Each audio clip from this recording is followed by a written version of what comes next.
اعوذ باللہ من الشیطان الرجیم بسم اللہ الرحمن الرحیم ربی اشرح لی صدری ویسر لی امری واحلل عقدۃ من لسانی یفقہوا قولی رب زدنی علما یا حی یا قیوم برحمتک استغیث۔ شروع اللہ کے نام سے جو بڑا مہربان نہایت رحم کرنے والا ہے۔ وَإِذْ اور جب وعدنا وعدہ لیا ہم نے موسیٰ علیہ السلام سے 40 لیلۃ 40 راتوں کا، ثم اتخذتم پھر بنا لیا تم نے عجلا بچڑے کو، من بعدہ بعد اس کے، معبود، وانتم تھے تم ظالمون ظلم کر رہے۔ جب حضرت موسیٰ علیہ السلام کو اللہ تبارک و تعالیٰ نے کوہ طور کے اوپر بلایا اور فرمایا کہ اے موسیٰ، میں تمہیں کتاب دینے والا ہوں اور تم میرے پاس آؤ اور میری عبادت کرو۔ حضرت موسیٰ علیہ السلام کوہ طور پر گئے تو حضرت موسیٰ علیہ السلام نے وہاں پر 30 راتوں کی عبادت کی، حالانکہ 30 راتوں کا وعدہ کیا گیا تھا۔ پھر اللہ تبارک و تعالیٰ کو جو خوشبو، جو انسان کا معدہ خالی رہنے کی وجہ سے جو انسان کے معدے سے، منہ سے خوشبو آتی ہے، وہ اللہ تبارک و تعالیٰ کو وہ خوشبو بہت پسند ہے۔ روزے دار کے منہ سے جو خوشبو آتی ہے وہ اللہ تبارک و تعالیٰ کو بہت پسند آتی ہے۔ تو اللہ تبارک و تعالیٰ نے حضرت موسیٰ علیہ السلام سے فرمایا، موسیٰ تم اس کو 40 راتوں تک پورا کرو، مطلب کہ 10 دن اور عبادت کرو اور ہمارا قرب حاصل کرو۔ تو حضرت موسیٰ علیہ السلام نے 30 اور 10 راتیں اور قیام کر کے کتنی راتیں ہوں گی؟ 40 راتیں۔ 40 راتیں حضرت موسیٰ علیہ السلام نے اللہ تبارک و تعالیٰ کی خدمت میں عبادت کی۔ پھر اللہ تبارک و تعالیٰ نے حضرت موسیٰ علیہ السلام کو تورات کی کتاب دی۔ اور جب حضرت موسیٰ علیہ السلام واپس آئے تو حضرت موسیٰ علیہ السلام جب واپس آئے تو حضرت موسیٰ علیہ السلام نے دیکھا کہ ان کی جو قوم تھی وہ بت پرستی میں مبتلا ہو چکی تھی۔ ثم پھر عفونا معاف کیا، عنکم تم سے، من بعد ذالک بعد ایسا کرنے کے، لعلکم تاکہ تم تشکرون شکر کرو۔ یعنی کہ پھر اللہ تبارک و تعالیٰ نے ان کو کہا، حضرت موسیٰ علیہ السلام نے ان سے فرمایا کہ اے میری قوم، تم معافی مانگو اللہ تعالیٰ سے تاکہ تمہارے گناہوں کو معاف کر دیا جائے، کیونکہ بت پرستی کس کے کہنے پر انہوں نے کہنا شروع کر رہی تھی؟ سامری کے کہنے پہ۔ سامری ایک جادوگر تھا جس نے حضرت موسیٰ، جس نے جو ہے نا ایک بچڑا بنایا تھا سونے کا، اور اس کے اندر اس نے جبرائیل علیہ السلام کے جو پاؤں کی جو مٹی تھی نا اس کے اندر ڈالی، جس کی وجہ سے وہ بولنے لگے اور لوگ اس کی عبادت کرنے لگے۔ اور پھر حضرت موسیٰ علیہ السلام کو حضرت موسیٰ علیہ السلام سے کہنے لگے کہ تم معافی طلب کرو، اللہ تعالیٰ تمہیں معاف کرنے والا۔ پھر یعنی کہ اس کے بعد ثم پھر عفونا ہم نے معاف کر دیا تم کو تاکہ تم شکر کرو، یعنی کہ اللہ تبارک و تعالیٰ فرما رہے ہیں کہ ہم نے تمہیں معاف کر دیا جو تم بت پرستی کر رہے تھے تاکہ تم شکر کرو۔ وائز اور جب آتینا عطا کی ہم نے موسیٰ الکتاب موسیٰ علیہ السلام کو کتاب، والفرقان اور معجزے، لعلکم تاکہ تم تہتدون ہدایت پاؤ۔ یعنی کہ جب حضرت موسیٰ علیہ السلام اپنی قوم کو لے کر، بنی اسرائیل والی جو قوم تھی ان کو لے کر نکلے تھے مصر کی، حضرت موسیٰ علیہ السلام اپنی قوم کو جب لے کر نکلے نا، تو جب راستے میں انہوں نے فرعون کو غرق ہوتے ہوئے دیکھا تو پھر وہ ایک میدان میں پہنچے تو انہوں نے نا حضرت موسیٰ علیہ السلام سے کہنے لگے کہ موسیٰ، اب نا ہم تمہیں مان چکے، اب تم نا ہمارے لیے نا کوئی شریعت لے کر آؤ۔ تو حضرت موسیٰ علیہ السلام نے اللہ تبارک و تعالیٰ سے عرض کیا، اللہ میری قوم جو ہے نا وہ مجھ سے نا شریعت مانگتی ہے جس کی وہ پیروی کر سکے۔ تو اللہ تبارک و تعالیٰ نے کہا تم ہمارے پاس کوہ طور کے اوپر آ جاؤ اور اپنی شریعت، اپنی کتاب لے جاؤ۔ جو یہ تورات تھی، یہ تورات جو تھی لکھی ہوئی کتاب تھی جو تختیوں کے اوپر لکھی ہوئی تھی۔ وائز اور جب قالا کہا موسیٰ علیہ السلام نے، لقوم ہی اپنی قوم سے، یا قومی اے میری قوم، انکم بے شک تم نے، ظلم کیا، انفسکم اپنی جانوں سے، باتخاذکم العجل تم نے بنا لیا بچڑے کو معبود، فتوبوا بس توبہ کرو، الی باریکم اس کی طرف جس نے تمہیں پیدا کیا، فقتلوا اور قتل کر ڈالو، انفسکم اپنی جانوں کو۔ حضرت موسیٰ علیہ السلام کیا کہنے لگے اپنی قوم سے؟ میری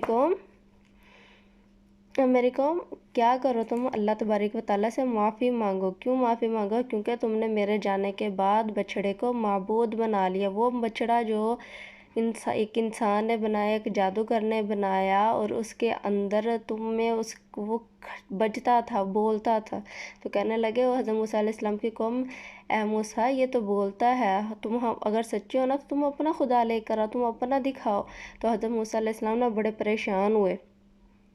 تو حضرت موسیٰ علیہ السلام نا کہنے لگے تم نے اپنے آپ کو ہلاکت میں ڈال لیا، اور تم اپنے اس رب کی طرف رجوع کرو، اس رب سے معافی مانگو جس نے تم کو پیدا کیا۔ اگر وہ معاف کر دیتا یہ بہت اچھی بات ہے، اگر نہیں معاف کرتا تو تم جو ہے نا اپنے آپ کو قتل کر دو، یہ تمہارے لیے زیادہ بہتر ہے کہ تم بت پرستی کرو۔ فتاب ذالکم یہ خیرم بہتر ہے، لاکم واسطہ تمہارے عند باریکم تمہارے نزدیک تمہارے خالق کے نزدیک تمہارے حق میں یہی بہتر ہے، یعنی کہ جو تمہارا اللہ ہے نا جس نے تمہیں پیدا کیا ہے، اور اس کے نزدیک اور تمہارے نزدیک یہی بہتر ہے کہ تم توبہ کرو، تم توبہ کرو کہ فتاب علیکم، پس اس نے تمہارا قصور تمہاری غلطی کو معاف کر دیا، یعنی کہ اللہ تبارک و تعالیٰ کے ذات نے تمہاری غلطی کو معاف کر دیا۔ انہو بے شک وہی ہے، وہی ہے تواب الرحیم توبہ قبول کرنے والا۔ وَإِذْ اور جب کل تم کہا تم نے یا موسیٰ اے موسیٰ لن نؤمن نہیں ہم ہرگز ایمان لائیں گے لکا تجھ پر حتیٰ یہاں تک کہ نر اللہ دیکھ لے ہم اللہ تعالیٰ کو جہرتاً واضح۔ فَأَخَذَتْكُمُ الصَّاعِقَةُ پس پکڑا ان کو چیخنے، وَأَنْتُمْ تھے تم تنظرون دیکھ رہے۔ پھر حضرت موسیٰ اب وہ بت پرستی کے اندر شروع ہو چکے تھے، یعنی کہ وہ بچھڑے کو دیکھتے تھے، وہ سونے کا بچھڑا تھا، وہ بولتا تھا، لوگوں کو بتاتا تھا کہ تم گھر میں یہ کھا کے یہ کر کے ایسا کریے، تو لوگوں کا ایمان اس وقت ویسے ہی کمزور تھا، وہ نا اس کی باتوں کے اندر آ گئے، تو کہنے لگے موسیٰ اگر تم سچے ہو تو تم ہمیں اپنے رب کو دکھاؤ، اگر تم سچے ہو جس کے رب کے تم کہہ رہے ہو نا کہ میں کتاب لے کر آیا ہوں، یہ تورات ہے، یہ اللہ تبارک و تعالیٰ نے نازل کیا، تو تم اس کتاب کو لے کر آؤ اگر تم سچے ہو۔ تو حضرت موسیٰ علیہ السلام نا ان کو لے کر 70 آدمیوں کو لے کر نا کوہ طور پر گئے، تو نا وہاں پر گئے تو اللہ تبارک و تعالیٰ نے نا ان سے کلام کیا حضرت موسیٰ علیہ السلام، اب وہ آواز سن رہے تھے اللہ تبارک و تعالیٰ کی، لیکن وہ کہنے لگے اے موسیٰ ہمیں کیا پتہ کون بول رہا ہے کون نہیں بول رہا، ہمیں واضح طور پہ دکھاؤ۔ اب دیکھنا تو انسانی آنکھ تو طاقت نہیں نہ رکھ سکتی کہ وہ اللہ تبارک و تعالیٰ کی ذات کو دیکھے، تو اللہ تبارک و تعالیٰ نے اس ضد اور اس گستاخی کی بنا پر ان کو کیا کیا، ایک چینخ آئی اور ان کے کلیجے پھٹ گئے اور وہ وہیں پر ہلاک ہو گئے۔ تو پھر ثم پھر بعثناکم زندہ کیا ہم نے تم کو من بعد موتکم بعد تمہارے مرنے کے لعلکم تاکہ تم تشکرون شکر کرو۔ اب حضرت موسیٰ علیہ السلام جو تھے نا جب انہوں نے دیکھا نا کہ وہ سارے لوگ مر گئے، تو حضرت موسیٰ علیہ السلام جو تھے نا وہ بہت پریشان ہوئے، کہنے لگے باری تعالیٰ کہ اگر میں واپس کیا لوگوں نے کہنا کہ تم نے پتہ نہیں کس طریقے سے لوگوں کو مار لیا، اور لوگ تو میری بات کا یقین ہی نہیں کریں گے کہ اللہ تبارک و تعالیٰ کی طرف سے عذاب آیا اور اس وجہ سے وہ مار گئے۔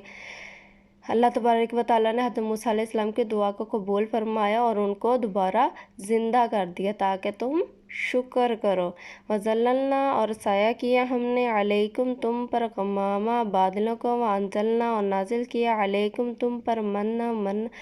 من و سلوہ کلو کھاؤ من طیباتی پاکیزہ چیزوں میں سے ما رزقناکم جو رزق دیا ہم نے تم کو، وما ظلمونا اور نہ ظلم کرو، لیکن کانوا تھے تم انفسہم اپنی جانوں پر یظلمون ظلم کرتے۔ پھر حضرت موسیٰ علیہ السلام جو تھے نا یہ جو بنی اسرائیل والے تھے،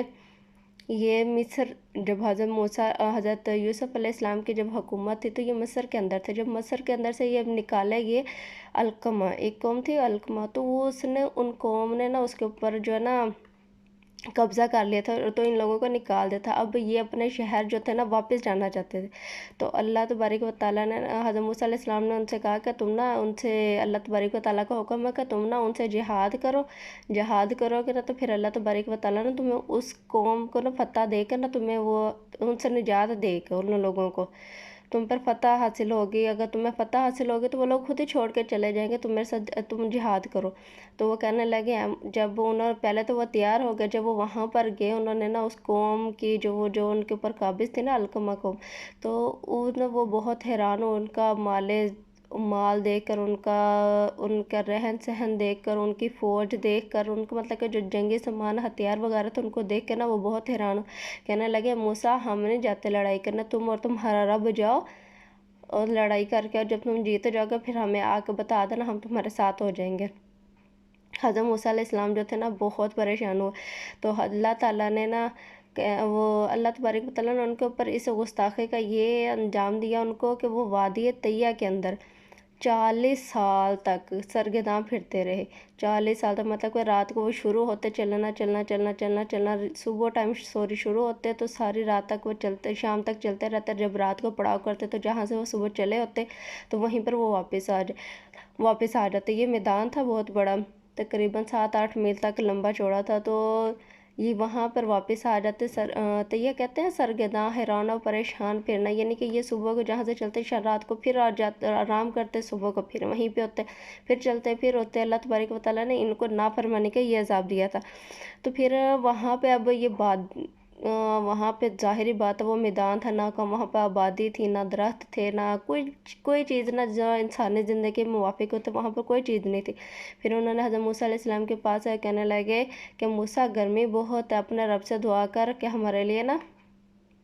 ٹھنڈا انتظام ہو۔ تو پھر اللہ تبارک و تعالیٰ سے موسیٰ علیہ السلام نے دعا کی تو اللہ تبارک و تعالیٰ نے کیا فرمایا، ہم نے تمہارے اوپر غمام بادلوں کا سایہ کیا، یعنی کہ ایک بادل جو تھا نا ان کے اوپر ہر ٹائم ان کے اوپر سر پہ رہتا تھا، جس کی وجہ سے نا چھاؤں رہتی تھی۔ پھر وہ آئے، کہنے لگے موسیٰ ہم سے بھوک نہیں برداشت ہوتی، اب ہم کیا کریں، وہاں پہ ظاہری بات ہے کھانے والی کوئی چیز نہیں تھی۔ تو اللہ تبارک و تعالیٰ نے ان کے لیے جنت سے من و سلوہ اتارا۔ من کہتے ہیں ایک درخت کے اوپر نا جیسے شیریں یا میٹھی چیز ہوتی ہے، اس کو کہتے ہیں سلوہ، کہتے ہیں بٹیروں کو۔ اب اللہ عالم کے بٹیر ہی تھے یا کوئی گوشت تھا یا کس طرح بھی تھا یہ، لیکن یہ اللہ تبارک و تعالیٰ سے ان کے لیے ظاہری طور پہ کھانے کے لیے چیز مہیا کی گئی تھی، تاکہ تم آرام کر سکو، تم سکون کر سکو، تاکہ تم کھاؤ، کلو کھاؤ من طیبات، پاکیزہ چیزوں میں سے ما رزقناکم، جو رزق دیا اس نے تم کو، یعنی کہ تم پاکیزہ اور حلال رزق کھاؤ جو تمہیں اللہ تبارک و تعالیٰ نے عطا کیا، اور ظلم نہ کرو، نہ اپنی جانوں پر، کیونکہ انسان سب سے بڑا ظالم ہے نا، وہ اپنی جان پر خود ظلم کرتا ہے۔ کس طرح ظلم کرتا ہے، وہ شرک کرتا ہے، نہ شکری کرتا ہے اللہ تبارک و تعالیٰ کی۔ تو اللہ تعالیٰ فرما رہا ہے تم شکر کرو اور اپنی جانوں پر ظلم نہ کرو۔ اگر بنی اسرائیل والے جو ہے نا جنت کا کھانا کھانے سے انکار نہ کرتے، ان کا دل نہ بھرتا من و سلوہ سے، تو یقین کریں آج تک ہم سب کو وہی کھانا کھانا نصیب ہوتا، بغیر محنت کے، بغیر مشقت کے، بغیر کسی چیز کے ان کو من و سلوہ اللہ تعالیٰ نے اتارا۔ بنی اسرائیل کے قوم کے اوپر جتنی اللہ تبارک و تعالیٰ نے نعمتیں نازل کی، برکتیں نازل کی، رحمتیں نازل کی نا، شاید اس سے پہلے کسی قوم کے اوپر نازل کی ہوں، لیکن اس کے باوجود انہوں نے اللہ تبارک و تعالیٰ کے احسان فراموشی کی اور اللہ تبارک و تعالیٰ کو جھوٹا قرار دیا۔ تو اس کا آگے آپ انجام دیکھیں گے کہ اللہ تبارک و تعالیٰ نے ان کے ساتھ کون سے عذاب ان کے اوپر نازل کیا۔ استغفر اللہ، وما علینا الا البلاغ المبین۔